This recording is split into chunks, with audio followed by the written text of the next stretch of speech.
Thank you, Bree. Can everybody hear me okay? Yes. That's a hard act to follow. Carolyn did a great job of really covering the all the important information, I think. But I think as a producer, um, one of the things that all of us have questions about is, are they actually working?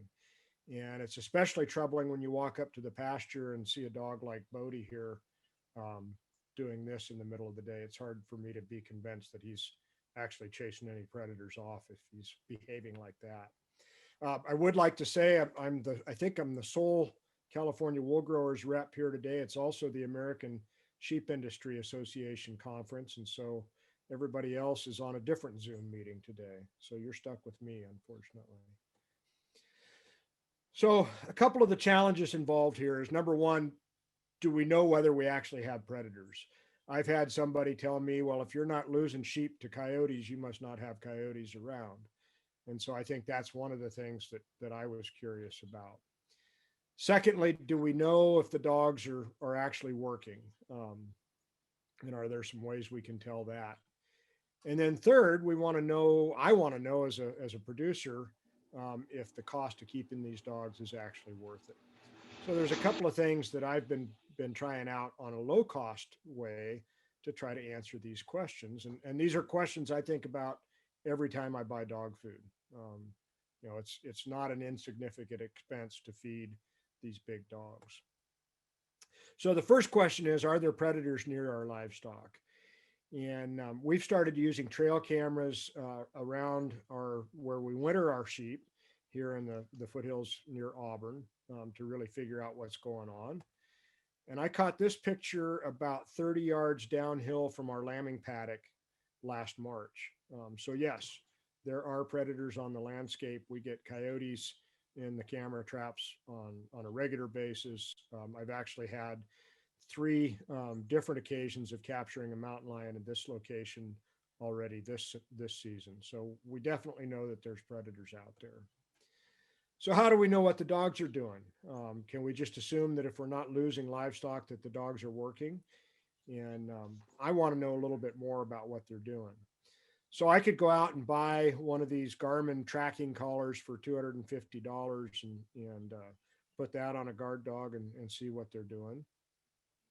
If I had a bigger budget, I could go buy a wildlife collar and spend upwards of $1,500 to find out what the dogs are doing in real time. But I'm a sheep herder with a farm advisor's budget. And so I'm going to find a cheaper option. And there's a couple of things that we're doing with do-it-yourself collars that I think are pretty cool. So we're building these collars ourselves. I can build the whole collar using these red nylon collars, some PVC and some rivets for $60 to $100 a piece. We've been trying some store on board GPS units, and I'll talk a little more about what those are. There's also some pretty interesting cell-based technology out there right now that has a little different application. And I do want to get to acknowledge Dr. Colt Knight from the University of Maine, Bill Costanzo, who is the guard dog specialist at Texas A&M, and Dr. Jason Carl from University of Idaho, who've really kind of pioneered taking other types of GPS technology and making them applicable in this situation. And if you know any of those three gentlemen, tell them that I've said that we might have to make them honorary sheep herders. I think they've earned their sheep herder card. So the cell-based technology that I've been using is this Optimus tracker. And it's a system that was designed to be able to track cars or trucks for delivery vehicles in real time. It's cell-based. You can get these units now for about $30. There's also another similar system that has much better battery life that Texas A&M has been trying out. This Oyster tracker is something that's used on shipping containers for containers that are going across the ocean. The pros with these is that they're pretty inexpensive to operate. You get some real-time data, and I'll show you what that looks like here in just a second. The downside is that you've got to pay a monthly subscription for them. They only work where you've got cell coverage, and that's not every place that we run sheep. And then on the Optimus, we have pretty short battery life as well. The store on board GPS technology, this is the one that we first started. And I do have to admit that when Colt Knight told me that these were called I Got Yous, I spent about an hour on Amazon looking for I Got EWE because I had sheep on the brain. But these are just fitness trackers. And we've actually added an extra auxiliary battery to these so we can get about 6 months of life out of these units. You can set a specific fix rate for really fine versus coarse data collection. We've got ours set right now to collect a point every 10 minutes. They're pretty inexpensive. The ones that I'm getting now from University of Idaho are $40 for the full unit. Got use cost about $80 with you. You don't need any subscription, so that makes it relatively easy, and you can actually download the data into an Excel file or into ArcGIS if you want to analyze it that way. And they are going to work in more remote locations. We've had them deployed up north of Truckee where there is no cell service, and we've had good luck with them too. The cons with these is that you have to remove them from the collar to download the data, and then you might need these extra batteries. So this is a map from a couple of years ago using the Optimus tracker. And when I'm all done with the slides, I'll show you where one of my guard dogs is right now as I'm talking. But with these units, you can actually draw a boundary and get an alarm if that unit goes outside the boundary. So you can find out if your dogs have left the pasture or not. And it does give you some real-time information either on your desktop or on your cell phone. This is another map of tracking a dog's location. And you can see that it's not entirely accurate. This line out here was a false alarm that dog had not left the field. This is the kind of information that we get with the GPS store on board unit. And these are, this is a week's worth of data from some Forest Service grazing land up north of Truckee that shows locations of a dog with a band of sheep up there.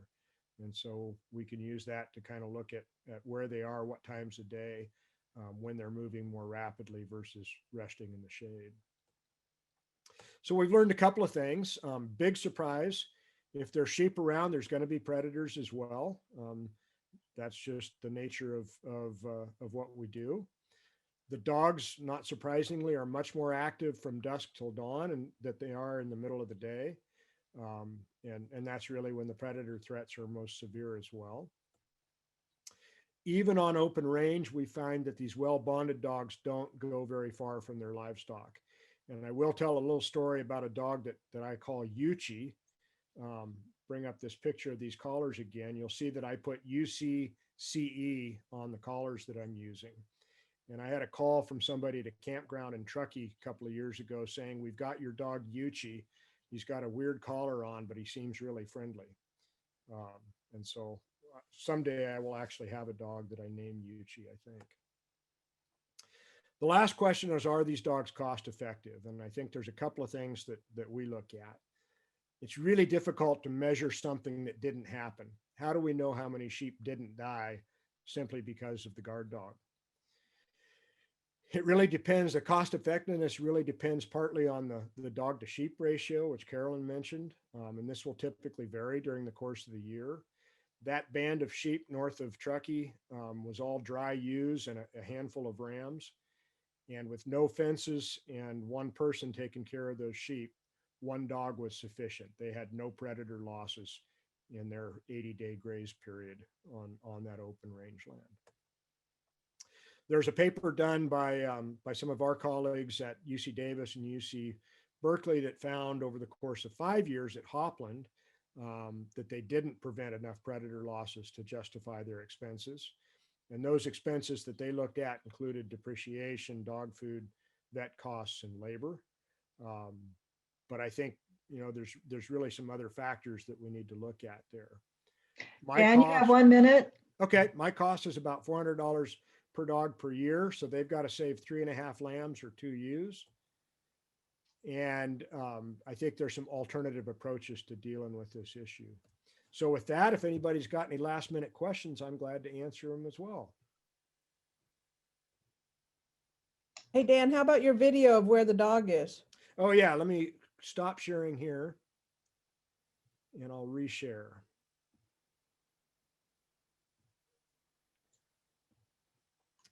So this is a dog named Dylan, and 1 minute ago, he moved right there.